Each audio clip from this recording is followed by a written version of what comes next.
Agri அருள்ஜி சேனலை வரவேற்கிறேங்க. ஏற்கனவே நெல் அறுக்கிறதுக்கு முன்னாடி வயல் சுற்று அறுக்கணும்னு சொல்லியிருந்தேன். அதுக்கப்புறம் மிஷினை விட்டு ஓட்டணுன்னா மிஷின் இது போல் அறுத்ததுக்கப்புறம் ஸ்டோரேஜான நெல்லாம் பாருங்கள். இப்படி தாங்க நான் ஒரு படுதாரை போட்டு அதில் நெல்லை ஸ்டோரேஜ் பண்ணுவோம்.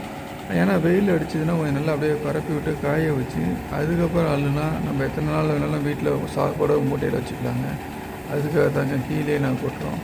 சில பேர் நேராக வண்டியிலேயே ஏற்றி நேராக மில்லுக்கே இறக்கிடுவாங்க. அவங்க போய் ரைஸ் மில்லில் போய் கொட்டிட்டு அவங்க காசு வாங்கிக்குவாங்க மூட்டை இறைய போட்டு. அது போல் தாங்க நடக்குது. இப்போ இந்த வயல் பார்த்தோம்னா சுற்று அறுத்தாச்சுங்க. அறுத்துக்கிட்டு கொட்டுறதுங்க.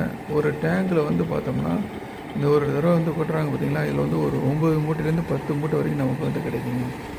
அதனால் ஒரு நல்ல லாபம் இருக்கும்னா ஒரு ஏக்கருக்கு ஒரு 5 டேங்காவது அறுத்தோம்னா நல்ல லாபங்க.